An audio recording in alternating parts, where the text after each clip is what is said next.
Yeah, Matt on the show, the star. The talent. Right. Morning. Welcome to the Sports Group Podcast. A little bit of a redo, kind of update of episode 8 because the audio obviously wasn't working last week. So apologize about that. It'll be a little same takes, new information kind of added. Matt, how are you? I'm good, Javier. How are you doing? I'm good. Game day today. And Game day. obviously, with game day being today, we're going to talk about what we kind of talked about last week, but obviously, with one game in, I think Vermont, we didn't get to talk about that, but now we No. will. So, Iona basketball obviously plays today. And as of now, we're 2-2. We were, I believe, 2-1 before the last episode. And just kind of wanted to talk about what were your thoughts on the team. And then, of course, now it's going to be a little updated with Vermont playing us and anything positive or anything we can improve on. I'll definitely say come tonight. There's a really nice giveaway, a nice black T-shirt with the Iona logo on it. Um, I don't know. I didn't really get to watch the Las Vegas game because it was like a $25 thing to pay, and Pay-per-view. apparently the stream was absolutely awful. So thank God I didn't do that. I heard though that there's one kid on the Santa Clara team that was really, really good. I don't remember. I remember what he looks like. I don't remember his name. I don't know if you do either, but I know you're talking about. yeah, He had a dunk. yeah, he was like a I 6'5" think his name shooting guard or was something like that. But something with a P. I think. yes, yeah. But he was very good. It seems like he caused a lot of havoc up there. Walter played a great game though, from what I saw from the stat line. I Six remember for seeing he six was from like, three. yeah, 6 for 6 from three, like really good, really efficient. I think it's tough to win these games when you don't have Quinn, like because Quinn can sometimes be up and down, but most part he's really good at scoring. He's really good at getting easy buckets. Kind of finding his shots. So. They kind of miss him when Danis and when Walter, when you got to guard those two guys. You don't really have that third option right there, and but uh, I definitely kept up with the game a little bit on like the game cast, and I saw that we were up like 70 to something, and then I looked away for like I'd say like 5-7 minutes, and all of a sudden like they were up like by like either 8 points or Yeah. something, 10 points. Like they went on some run. Looks like a really good team, obviously good competition. Kind of weird start time, like a 9 o'clock, 9 o'clock game, 12 a.m. here. But I definitely thought that that was a good team that they played against, and for the most part, I mean, they should have won the game. They just how They we won should've. games last year, where we would be neck and neck or either down by 8 points, but those final 5 minutes or 4 minutes, we'd make some run to finish the game. It seems like this year, those final 5 minutes, 4 minutes are going the opposite way. The other team's making that run, and we're not making that run. Yeah. So before I even talk about Vermont, I'm gonna go a little bit back on the first 3 games because that's kind of what we mentioned last week about how Barrick was great the first 3 games, and I remember we said that there was like a stat that made him kind of top 10 offensive players, and then Mhm. obviously we play Vermont, and that didn't happen. Obviously, you expect them to not play like that every game because kind of I don't want to say impossible, but really Yeah. unlikely from any player, and I think some of the key things we said before the Vermont game was that they need to improve. I think you said rebounding. I said I had a little more faith in them in rebounding. It was more the communication on defense, like whether it's switches and stuff, and just kind of shooting threes and free throws, right? So then the Vermont game comes along and You're talking about Vermont or the Santa Clara game? Santa Clara. Okay, Yeah, Santa okay, Clara. yeah. So the Santa Clara game comes Yeah. along and I obviously like same reason as you, I couldn't watch because it was Mhm. $25 and it was 12 a.m. But I did keep up with the play by play almost the Yeah, whole on game. ESPN, yeah, And yeah. I saw obviously Walter played great. And another thing, actually, this was after the Santa Clara game Okay. that Coach P mentioned that we need to get a stronger bench. And that was one of the takes I think I told you You last did, week yeah. about that if Iona has a strong bench, I think we can finally not only win the MAC championship again, but go far, at least for NCAA win. And that game kind of because of the fouls, I don't know if you saw, I think it was like Yeah, I have it right here. 26 something It free was throws. Yeah. 21 up. 20. We had 21 personal fouls. They had 10 personal fouls. That's a big difference. And the free throws, I think we shot Yeah. what, how many free throws? We 7, 9, shot, I let me think. just pull up all the stats here. Free throws, we shot 7 for 10. They were 26 for 29, and we lost by 10 points. So And that's a and big that that's a big part of the game right there. the people who obviously didn't watch the game or even didn't Mhm. watch the play by play, you can see that that 10-point loss doesn't tell the story because again, the free throws obviously were a factor. Mhm. We lost the rebounding battle 35-20, I remember, which is funny. Before that game, I was saying, "Oh, I'm confident they're rebounding," and then that obviously happened. Yeah. But I think something that if you didn't watch or like even keep up with it, you just saw the score, it doesn't tell the game because they were up. I remember the exact score, 74-72. That's about when I like went away. Yeah, Yes, they yeah. were up by 2, Mhm, and I think from what I remember from the play-by-play was that DJ missed a layup, they scored a basket, Barrick missed a 3, and then they made a basket, and from there it turned to fouls, missed mhm. shots, so that's what eventually led up to a 10-point, game. You wouldn't see that if, of course, even if they miss those 2 shots, after they foul, they make shots, so Mhm. the 10-point Yeah, they game, were I mean, 89% from the free throw yeah, line. That's you could efficient. have seen it as like a very close game, and then the free throw game happened, which is when usually you take away a team. So obviously with today they have a MAC game going on versus Niagara, and that's gonna be big because MAC conference games are very important for their seedings. Mhm, I'm very confident today versus Niagara because I think that the MAC has not been as strong as previous years, and I think the only team I can view as when we play them should be a really tough game should be Siena. And I don't really have another team, but I will say not a specific team, but a player that I'm looking forward is Jalen Murray for St. Peter's. Obviously, I personally know him, and I've seen that he's been going off this season as a sophomore, 14 points. So that's probably the one player I'll look out for. But Siena is my team that I think is going to be our competition. You have any other team you think, or just them? Yeah, I think Siena will definitely play a big role, especially up in their place. They have a really good crowd up there. So I think not much to do in Albany, New York. So they have good crowds up there in that arena. They're going to be competitive. I don't think either of the Buffalo teams will be. I mean, I think if Iona has trouble, it'll definitely be on the road. That Buffalo trip is tough. Obviously we saw last year how tough that was. Siena on the road will be tough. I had higher hopes for Fairfield, but I don't think they're having the greatest season so far to start. But I mean, you never know how it's you don't know It's the the level of MAC, yeah. competition that they're playing and they're out of conference and not, and what happens when they come to the MAC. Obviously, teams that are good now are going to be really bad in February, and teams that are not that good now are going to work together, gel, and become a lot better towards the end of January and February. I mean, a lot of teams under Klus were terrible in the beginning of the year.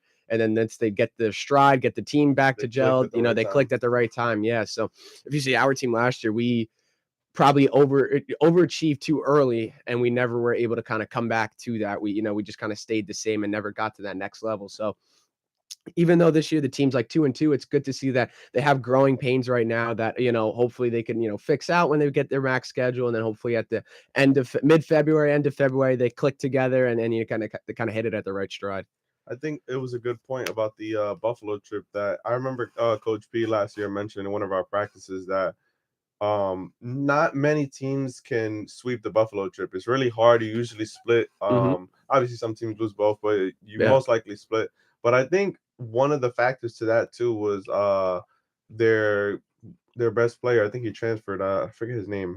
Oh, Ham. Hammond. Yeah, yeah, Yeah. him. He obviously was a great player, and obviously with him not being there, I'm not sure how Niagara's going to play. We'll obviously find out today how good they are, and I think one factor that will definitely play into today of us probably winning is that we're at home. We're a really good home Hmm. team. Yeah. I think the one game that is going to be really tough at home is Tuesday. Tuesday night, baby, St. Tuesday night, Louis. St. Louis. Yeah, it's a little early. I know we got Yeah. like 2 games. It's obviously Friday, Yeah.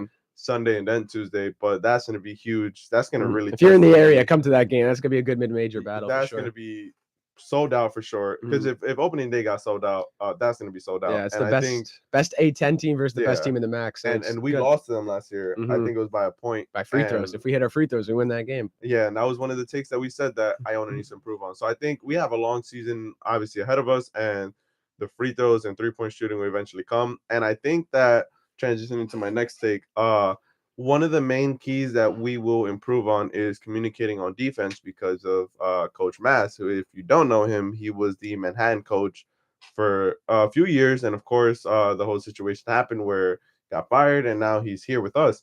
And he started off. I remember his first day here. Coach P brought him in just as a friend, obviously, and just to watch our practice. And he gave one take, and ever since then, he was just watching and observing. Eventually, which I mentioned last week on the podcast, not sure how many people know, but he's our new DOBO, which stands for Director of Basketball Operations. I think that was huge news for me, and he has been amazing. You can tell from just being around him and listening to everything he says, he is so knowledgeable, and he reminds me of a younger Coach P.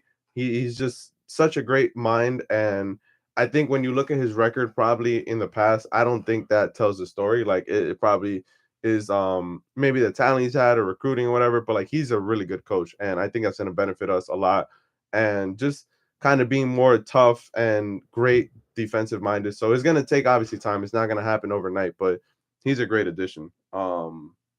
I'm not sure if you wanted to mention anything on that from your outside I mean, he's perspective. won an NCAA tournament game, so he's done that. He almost went down to Florida and was the Florida coach. Like some things on the business side just didn't work out, but he's a good coach. Obviously, Patino's his godfather, so they've been together for a while. He knows everything about Coach Patino. Coach Patino knows everything about him. So two good minds. You can never have too many great minds on your bench to help you out, especially in college basketball when you're working with kids and stuff like that. So definitely a big addition to the team for sure. And with him, I think one of the main things that is just so great is that I don't want to say sports, but usually some people say you can't have two alphas. They gel so well, like it Mhm. proves the point of you can, depending obviously how the personality is. Like they're really great working together, and Yeah, they've known each other for probably 30, yeah, 40, I however think however he's the old Mass manager. is, yeah, Yeah, is how yeah, is how the long next he's ball known boy, them. yeah, is how Yeah, long he's known him, so, they're literally family, and he's been yeah. an amazing addition. And I love the point that you made earlier about last year Iona overachieving in the beginning. Well, not overachieving, but performing very well in the beginning, and then Mhm. eventually It it kinda towards faded the out end towards the it end, faded yeah, out. yeah. And obviously with that specific take is going to transition me to the next topic of how a team can start great and then overfade, just like the New York Yankees. And obviously I wanted to talk to you about MLB free agency. Kind of what are your thoughts on it, because there's been a lot that's gone on, and I believe from Sunday all the way to December 7th, the winter meeting starting, your reaction on that, and obviously we'll go through it, but just kind of overall Yeah, well, thoughts. as we transition to baseball here, I'm sure our number one hater is gonna post stuff that's in the comment section on our video, but but yeah, I mean, it's gonna be exciting with winter meetings now. Definitely looking forward to it. I think Judge will sign pretty soon. From what he said is that he wanted to like get it going so the team that whatever team he signs with can um get moves going and stuff like that. I don't know if you saw today, like the report came out that apparently House Steinbrenner people think House Steinbrenner wants Judge more More than than Cashman Cashman. I wants saw Judge, that and this that's going to morning. be interesting. I mean, I know like we all like to blame Cashman and stuff like that, but I mean, if House Steinbrenner wants the guy, I don't care who the GM is going to be, he's going to go get that guy. It's going to be Cashman was there, but Steinbrenner was also the one pulling the dad. Steinbrenner was also making decisions and stuff like that. So Yeah, if Howe wants to get a little bit more involved, he'll get a little bit more involved. Um, but I'm excited for the meetings. I think there's a lot of great players. Nobody really big has signed yet. The only thing I saw today from Yankees side was that we Miguel Castro went Castro. to the Diamondbacks. I mean, I'm so he was happy he for was a that. good yeah. I mean, he was fine, but he was hurt a lot. Had his ups and downs. Sometimes would look like a really elite reliever, and then other times you're like, how is this guy in the major leagues? He had a So 4.3 ERA, I saw. yeah, So yeah. So not the glad he's greatest. gone. So it's not like a huge loss for the Yankees. It's easy to find bullpen talent like that. But yeah, definitely excited for it. Should be a big week. Should be a lot of rumors coming out, with all the GMs there. Definitely a lot of players. I think a lot of players will be signed this week. Not all, but I think a decent amount will definitely get signed. They definitely want to, kind of figure out where they're going to be for the holiday season. Where their new houses are going to be, where all that stuff's Agreed. going to be. Because they're gonna, they're gonna ramp up training real soon. I mean, when you think about it, we're in December now. Once December ends, it's only January, and then February they report for camp. I So believe it's February yeah, 14th. so Last year was. I'm Mhm. not sure this Yeah, year. so we're So gonna find out pretty soon where a lot of guys are gonna go. I definitely think the big domino is Judge. I think they're all waiting to see what Judge does, because without a doubt, Judge is going to be the highest paid position player in MLB history right now, and a lot of players are going to want to base themselves off of that. I could see, even though Judge is better than Trey Turner, I could see Trey Turner trying to get closer to Judge's number than mhm. and stuff like that. So definitely think a lot of players are waiting to see what Judge does, and once he goes, then I think we'll start seeing more. I think for that's just for the position side. For pitching side, I think a lot of people will use the Max Scherzer model. Definitely a lot of older starting pitchers right now, like Verlander, Grom, that are definitely going to look for something like that. Um, so I could definitely see. It's going to be tough. I don't know what pitcher is going to go first. You see a lot with Rondon. You see a lot with Yeah. Even the two Japanese pitchers yeah, too. obviously we know Verlander. Yeah, we obviously saw Verlander met with the Dodgers. I mean, I'm expecting every free agent to meet with the Dodgers. Why wouldn't you? That's how you drive up your price and For stuff sure. like that. And it's a good organization. So I definitely think I don't know who the first pitcher will be off the board. I really don't. It's too tough. I think they all kind of want to feel each other out too. I think Rondon's a little different because he's younger. And his contract will probably be longer than the other ones. For But I sure. definitely think DeGrom and Verlander will get somewhere around the other. Whatever one signs first, the other one's gonna either want more than that or something around that neck of the woods. Yeah, my thing I'm gonna agree with is that this will not start until Judge starts. So of Mhm, course, I would be surprised if I see someone like a Carlos Correa or Trey Turner, or even a pitcher sign before Judge. mhm, Once Judge signs, that's when everything will finally be in play. mhm. And obviously, I actually saw something this morning before I got here that I think it was JP, I forget his last name, but I'm talking The one about, that we right? traded? No, no, no, the one of Oh, the JP reporters. M. Yes, Yeah, is that yes. Morosi or something like Yeah, that? Yeah. he was on the hot stove talking Mm, about I think I he saw this. predicts that Judge will sign before the winter meetings, which is probably within today or tomorrow, Mhm. because he understands that whatever team he goes to, whether it's the Yankees or the Giants, that they have to kind of get working and probably preferably want to work during the winter meeting. So Yeah. he predicted that it will be obviously before that. I think another report came out, and I'm pretty sure I can say this with confidence. He will not sign later than December 7th. I just feel that he's going to sign before December 7th or at December 7th, but not December 8th. Mhm. And obviously, with the contract being 300 for 8 years, do you think the price is obviously going to stay at that, go up? Like, what do you think on the prices for that? Yeah, I definitely think he has offers from both teams on the table right now. So I think right now he's just mulling over his decision, playing the business role. Oh, the Giants are going to give me this. What are you, how can you give me something similar or more and stuff like that. So definitely think it's similar. I think the number's fair. I mean, that makes him the highest paid player. I think if that's the offer, I like I remember was reading on Twitter too. Typically, agents leak offers when they're getting closer to I was going signing, to and that's say what that. we've seen. Yeah. So I definitely think that I think it'll probably get a little higher than 300 million, especially if the Yankees really want to make sure they have him. But I definitely don't think that's a bad offer. And at the end of the day, if that's the offer the Yankees give him, and he goes to San Francisco, and then he just didn't want to be here anymore, because that's a very fair offer. You make him the highest paid player. You give him 8 years when I think he's 30 or 31 years old, so 31, I it's think. here till 39. Who even knows what he's going to be after 36? Yeah. We've already seen with Josh Donaldson, his decline and stuff like that. So Yep. you don't know what's going to happen after that. But I think it's a fair offer. So it's really up to him now what happens.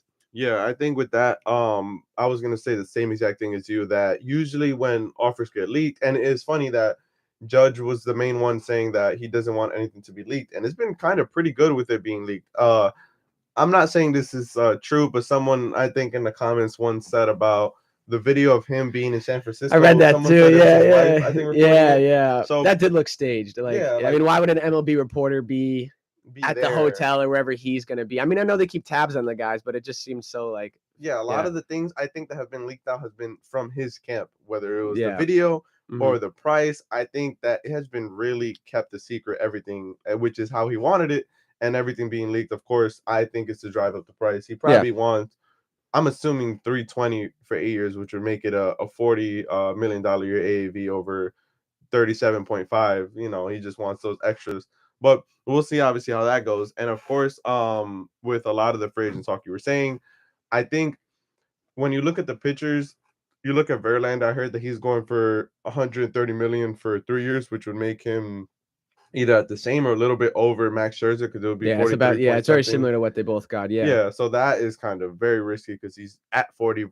Max Scherzer was 37, I remember at the time. And then the thing with DeGrom is that he's a bit younger than both. Well, he's like, I think 36, so he would Yeah. obviously, his contract I would assume be 3 to 5 years. But the thing with him is injuries. And Rendon, he's 29, but Yeah. of course he's only had two good seasons. Like you Hmm. said, usually when that free agent Yeah, time, that's when he yeah. So they performed. had their best. So you never know with that. And I think that Rendon is going to be great with whatever team he signs with. And the Japanese stars too, I kind of hope to see where they go. But one of the questions on free agency I was going to ask is, I still don't understand why. Maybe you might know. We're in December 1st. Why isn't Cashman still like re-signed if we know he's going to be back? Like, what's taking so long? Yeah, I think it could be, one, I think they're in a handshake agreement, but I really think Hal is also kind of waiting to see what Cashman does. Like, I think it's, we obviously know Cashman's a good GM. He's been there for a while. Yes, he's had his bad moves, he's had his good, but he's also had his good moves and stuff like that. I think they're just kind of waiting to see what happens here with free agency. Obviously, if it's a good free agency, I think he stays. But I think if the Yankees struggle to get players, and which could always be a case, but I think if they struggle and don't put as good of a team together, you could see him maybe going to like a higher role, and they hire a new GM with a new philosophy and stuff like that. That's why I don't think like he's going to be a Yankee. He's like signed to the Yankees, but what role it's going to be, I think that's why we're waiting so long to see what Cashman's going to be. That's just my opinion. I think that if it's not a good free agency or Hal doesn't view it as a good free agency, they might bump him up to bring in a new face, to take control over the team going forward. That's a good point. I was so curious of why he wasn't kind of signed yet, and I got a few more takes before we obviously transition to our final thing. I know you've heard a lot about the Gleyber Torres trade rumors, and I'm glad that some people have said that. I think it really depends on whether or not DJ LeMahieu will need surgery or not. What are your thoughts on that? Do you agree, or like what would you say you need to get back for Gleyber if you are making a trade? So up till about 5 seconds ago, I agreed with you that they needed Gleyber, and then now that I'm really thinking about it, though, if you really put it into perspective, let's say DJ gets the surgery. You still have Josh Donaldson at third base. You still have Isaiah Kiner-Falefa. You still have Oswaldo Peraza. So you have the guys, and you have Oswaldo Cabrera. So you have 4 guys that could easily maintain the role of DJ LeMahieu. I mean, Donaldson would start. That means Isaiah Kiner-Falefa would probably start unless they do like a Peraza at short and Oswaldo Cabrera at second base, with Kiner-Falefa being the utility guy that like the DJ role of multiple positions and stuff like that, which is a possibility. So I do not think Gleyber Torres will be on this team if they're comfortable going with that. Like if they're comfortable with Peraza, they're comfortable with Cabrera for, let's say he's out for 2 months or something like that. I think they'll be comfortable with that. So I think Gleyber Torres will be traded. Yeah. Even if DJ needs the surgery. I think even if DJ needs the surgery, yeah. I think he has their most value on their MLB roster besides obviously their young prospects. He is the player with the most value. Obviously, we've seen the great of Gleyber Torres. We've seen the bad of Gleyber Torres. We know he's capable of being I'm not going to say a superstar, but he's really capable of being a big contributing piece to a playoff contender. He could, if Gleyber Torres had a good postseason, that could have been simply the difference between the Yankees getting swept by Houston or starting to compete, against Houston. It seems that's one guy right there single-handedly could have changed the offense and everything like that. So I definitely think, I don't really want him to go to Seattle because I think that would be a really nice piece for them to, help. I'd rather trade him to a National League team. Yeah. But I mean, if Seattle's going to give you something that, you find valuable back, like I know they have a great relief pen. So if you see a guy over there that you want as a reliever, definitely can make something work like that. Yeah, I think with Gleyber Torres, I want to say the DJ LeMahieu factor might play in because I don't know if you saw, I think it was this morning, I saw another report. This might have been from Ken Rosenthal talking about that the Yankees are really trying to trade Josh Donaldson and Aaron Hicks, which I'm not saying is going to happen because it's pretty hard with the contract. Yeah. But if you trade them, I mean, like, of course, you can always play IKF and Cabrera. So well, that's my like. I don't think the Yankees are going to be able to trade. I think Aaron Hicks they could trade. I think he's got a little bit more value because a switch hitter, outfield. Like he's got a little bit better. Yeah. Could play multiple positions. I just think I don't see them trading Josh Donaldson. What I would prefer them to trade Josh Donaldson and keep Gleyber Torres, but I just can't see that happening. Yeah, and I think if you trade Josh Donaldson, you're gonna think about probably a prospect. Yeah, I think you can't just trade him and expect for them to just take him. Exactly. Yeah. Whether you get the full contract pay, which I doubt would happen, or you shave some of it off, you're gonna have to probably give something up. And I don't want it to be Torres. I'd rather be a prospect. But I mean, I think they have a very complicated offseason with their infield, obviously with Peraza being there, and then of course. There were some people saying that IKF got tendered just to be traded. I'm not sure what's going to happen with that. And then Volpe is going to definitely get a chance to spring training. Yeah. A lot of it is going to be complicated. And then with the infield, you also have outfield problem, which Judge is one of them. Bader's obviously good, but Benintendi is left field is a situation that I just hate that a lot of fans are saying Brandon Nimmo. Left field's been a black hole since Brett Gardner 100% started to decline and then retired. And even his start of a decline is still probably much better, except for those like 3 weeks or 4 weeks that Benintendi was healthy and swinging the bat well. Other than those 4 weeks, we have not had a good left fielder since Brett Gardner. Yeah, and I just don't get that why people would say Nimmo, which we had a conversation about that on previous episodes, and then people mention the Japanese star, but they say that even if somehow, some way his bat was to translate to the MLB level, I've heard his defense is nowhere near as good as Benintendi. He's not a Gold Glove. Yeah. Like, he's a bad defender. Benintendi checks all the boxes you'd want as the Yankees, with the contact, with some speed, with good defense. Checks all he's the boxes. He's played, played here. He's yeah, proven that already he can play here. He won a championship. people booed him, he struggled in the beginning and then he put it together. Yeah, So he can handle that. He can handle. We've seen with Joey Gallo couldn't handle it. We've seen guys come. Aaron Hicks couldn't handle it. You've guys Sonny had Gray, come in yeah. here and not handle it. So he can handle it. He's a good player. He's somebody that could contribute. If DJ LeMahieu is going to be out, and it's most likely going to be out, what are we going to do? I mean, we have no contact hitter then. We have no guy that could potentially lead. He could be our leadoff hitter. Yes, He could bat leadoff. He could bat third. He could bat fifth. He could bat sixth. You could put him in so many different spots for us, and to help out the team. It's a win-win situation, I think, for both sides. He's going to be able to play for a contender, and the Yankees are going to get a really good player in return. So I think he's the best option by far in left field. I'm tired of no one ever saying, "Oh, let's get Benintendi back." They always want to go to whether it's Nimmo or the Japanese stars. I'm like, do you guys forget Andrew Benintendi exists? Yeah. He's the best option in left field. Obviously, right field, I think, is judged. The infield, I think you have to figure that out internally, whether it's trades, not pretty much signing. I don't see any shortstop coming to the Yankees unless Judge doesn't re-sign. I think their backup plan will probably be try to get someone like a Correa or Turner and then trade one of the prospects for someone. That's what I've been hearing as like I their backup agree, plan. yeah. And to be honest with you, I would love to get a little more toxic, and I would love to sign Xander Bogaerts. Really, I I've would been hearing love about to him a take lot. him away from the Red Sox I've and been have him hearing play about him a lot. shortstop for us. Oh, that'd be great. It'd be a stab in the heart to the Red Sox faithful. They love him there, Yeah. so I would love to do that. But somebody else too, just before I cut you off, I just saw this morning, actually, before we came here. Obviously, we know the story of Matt Carpenter. He went down, retooled his swing, worked a lot with Matt Holliday, his former teammate. Cody Bellinger was just recently working out Agreed. with Matt Holliday, and we're fixing his swing and stuff like that. So I definitely is getting interesting to see what Matt Holliday clearly did a lot of work with Matt Carpenter and it worked out. So I'm definitely interested to see, what could happen there. So with you saying that, I forgot to mention that before obviously I changed topics, that if Judge doesn't resign, I think you have to get someone like a one of the shortstops, and then maybe for right field you can sign someone. Yeah, like I don't Cody see why you Bellinger wouldn't to take a shot. It's a again. The 1-year audio was deal. out last time, but we said it might not be the worst thing to do to take a flyer on him, because if he puts his swing together and if he plays well for one season, you could almost get an MVP caliber player, for one season. So could be very interesting to see. No, yeah, but that, like I said, that's the only way I see one of the shortstops coming here, because I think they're going to rely on all the prospects they got and the trades they're going to make. And then my final take before we switch topics, I'm pretty sure that we'll probably get. I'm glad with a lot of the reliever moves we made. I mentioned this last week that a lot of them are kind of cheap under the radar signings, not someone super big name, big contract, which is what we said before the season ended about people like Britton and Chapman. I'm glad that the Yankees have been doing that, which I trust them with their bullpen now of how they're going to handle it financially.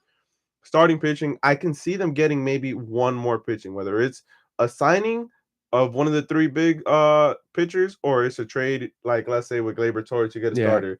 Who's the one pitcher you look at as, we need him to be on our team? Because I can see them getting one starter for some reason, whether it's trade or not. I definitely think if you had to, you want one of the big three. I think for sure. I mean, I don't know much about the trades. I don't know, what contracts other people. I definitely wouldn't want Pablo Lopez. He's not awful, but I just don't. It doesn't excite me, or I don't think that puts them over the edge. I think if they want to get over the edge, you have to get one of those three. Obviously, you'd want DeGrom and Verlander. I see for the Yankees, I would want. It's tough between those three. I do like Rondon a lot, and I think he'd be great. He's a lefty. Obviously, the Astros have a couple good lefty hitters. Some teams in our own division, are more right-handed hitters, but the big dog does have those really good lefties. I personally would want either DeGrom or Verlander, only because of the contract-wise. I would rather pay them a lot of money for the 3 years, because if we go, let's say we get Judge back and we get Verlander, and or you get one of those guys, your shortstop's going to be cheap. Your third baseman is going to be cheap, and your second baseman is going to be cheap for the foreseeable future, because they're all going to be on renewable contracts and they're still on their rookie deals. So you're not going to have to worry about paying them. And on top of it, you're going to get really good players for about 3 seasons, where you're only going to have, you pay him a lot, but you don't have to pay him this, like Cole. You're not going to have to pay him for another 5 more years. You only pay him for 3. So it'd be really not too bad. You're going to have a lot of money coming off the books. The thing is, obviously it's gonna be a big year for Severino. He's a free agent, so you want to kind of see where that's going to take place too. When you're going after these types of guys, but I would I would rather have Verlander than DeGrom. So I think for me, the guy would be getting Verlander would be the big. Obviously, if they get DeGrom too, I'm going to be excited. I don't think that's 100%. necessarily going to happen, but I definitely would want Verlander the most because yes, he's older, but he just had his Tommy John surgery and he came back for that and dominated it. And And won a what Cy they say Young. is that and one of Cy Young is that sometimes the Tommy John gives you another life. So he never had it. Now he got it. Now he might have another extra couple years in him. I mean, obviously a couple 10 years ago, you'd have said a 40-year-old pitcher and you're going to pay him 40 million. What are you crazy? But obviously, training's gotten better. Keeping their bodies healthy have gotten better. So we're going to start seeing a trend now of players playing into their like late 40s. I mean, not late 40s, early Early 40s, 40s, like and stuff like Miggy, that at man. You see dominating. Tom Yeah. Brady, a lot of like older players, Yeah. LeBron. Like there's a lot of older Yeah. players that are And either especially in baseball, you can do that because obviously you need to be athletic and you have to play, but like if you're a pitcher, you're just on the hill. Like, you're just chucking. yeah. You're not playing football where you have to guard a young wide receiver and they're being all shifty on you. Obviously these guys are losing their athletic ability, but we start with Pujols. He has no athletic ability anymore, but he could still swing the bat and it worked out. It gave the Cardinals a nice run going into the wild card round. Yeah, I think with the pitching situation, I was saying, I was gonna go with the same exact pitcher as you because you look at Rendon, he is 29, but he's gonna probably command more years, and then Mhm. you don't know how many years of Judge if you resign him you're gonna get. Like you said, he would probably I don't want to say probably, but Mhm. hypothetically, if he declines after 36, then you're paying for a pitcher, for no reason, kind Exactly. of. Yeah. So between those two, there's a different reason that I want to pick Verlander. Obviously, he's proven, other than the Tommy John, that he usually has been like there. He's been healthy. DeGrom has had injury history, and I Mhm. think the one thing that differentiates them two is that Verlander is on Houston, the team we usually haven't been able to be. You're taking away their best pitcher to come with us, and of course, I know they've always been deep, but Mhm. that would be at least some type of blow from them compared to them keeping him. And then with DeGrom, I think they're going to resign him. The Mets. I would be shocked if. Well, I have heard some rumors of Texas, but I think he's going to probably be a Met. I'd be surprised if the Mets let him slip for how much they want to flex their financial, muscle and stuff like that. So, Yeah. So I mhm. think that hopefully we get Verlander and that'd be great. But if we don't, I mean, it's just my thing. I don't want like a Domingo Herman or Clark Schmidt to be our fifth. I would No, rather it be yeah. Frankie to be our fifth, and then obviously we'll probably put Sevy's four or Nestor and them 3 and 4, and then that pitcher to be second with Cole. That would be Mhm. great. And of course, I think our bullpen will be better this year. And obviously, on to our final topic, which will be very new content. Obviously, with Marvel movies being very big, and we both saw Black Panther: Wakanda Forever. What were your thoughts on that movie? Like, was there something you felt that was missing? Was it perfect? Like, what were No, your I opinions? thought it was a great movie. I thought they did a good job, giving tributes to Chadwick. I thought they did a good job, mourning his death and losses, and stuff like that. But just overall, I thought it was a great movie. I thought the action scenes were fantastic. I thought the storyline was really good. Um, it was long. It was definitely a long movie, that's for sure. But I think I kind of I would prefer them to do longer movies like that because nothing seemed rushed in that movie. They were building up storylines. They were able to build things. You didn't see things coming, and I were like, oh wow, I didn't expect that. Like, like sometimes when they do these shorter movies, they try to pack it up so much, and you Mhm. miss, key moments. Some points, they were building up a really nice story, and I think if they could do that, I think that's a nice model that they could continue going forward. Yeah, with that movie, I think it was great. I don't want to say it was extremely perfect, but it was really good just because Hmm. I think the way they explained, obviously it's been what, like 2 weeks since the movie came out. So I'm glad Yeah, that we're talking about this now because if you haven't watched it, it's just you yeah. kind of missed out. It's spoilers obviously coming out. I think they explained the way Chadwick Boseman died amazing in the beginning of the movie. I like that they got it off in the first Scene, really. seconds. Yeah, Yeah, first yeah. seconds. And the funeral was beautiful. And of Mhm. course, like you said, one of the things that was kind of shocking was the Killmonger coming out. I wasn't expecting that. Yeah. And it's funny. I don't know why I thought Queen Ramonda was going to be there because it was her mother, I but was hoping it was a CGI Chasmic, that honestly, was a but yeah, yeah, rumor yeah. about that. But I don't know why I thought it was going to be the Queen, knowing that only the people who held The the mantle, mantle, yeah. and I don't know why I would have thought her, but I forgot. And the one thing I will say that was kind of missing for me, which I've seen why they haven't brought this person, was the movie itself was amazing, but there was one post credit scene that I was fine with. I thought they should have added another one that would either hint. You didn't even have to show the person. You could have hinted Doctor Doom in the movie because I kept seeing that in the comments. You see Doctor Doom has obviously his problems with Wakanda or Mhm. all that, and I don't know. I just felt that they should have included him. I kept hearing that they didn't because they didn't want to take away everything going on with Black Panther, the story about it. But Mhm. that was what was missing to me. that post credit scene. And I'm really excited with the next movie, obviously coming out with Ant-Man. That's going to be a great movie. Hopefully, we get to watch that together. We'll Yeah. definitely see that. And I think Namor to me was probably the best Mhm. villain I've ever seen in Marvel. Kind of not in terms of power. Of course, you look at people like Thanos; he's better power wise. But just the way they just showed him was great. Um, so I'm really excited about that. And I know for next week episode, I'm really excited because I personally think that we're gonna have a lot to talk about. Yeah. I think by then winter meeting should be done Hopefully some hundred crazy percent. stuff so we can stop speculating and get Yeah, into it. 100%. I Mhm. promise there's definitely gonna be news. I would be shocked if there's not news. Again, Judge is probably gonna be one of them, and I think a few dominoes will fall after that. Mhm. That's gonna be big. We'll definitely have, I think, 3 games in from Iona men's basketball. So we'll talk about the updates of after Niagara, Mhm. Canisius, and then the big one, Yeah. St. Louis. So that should be great. And then of course, we'll see you guys next week. I'm glad you were here, Of course, Javi, and anytime. thank you.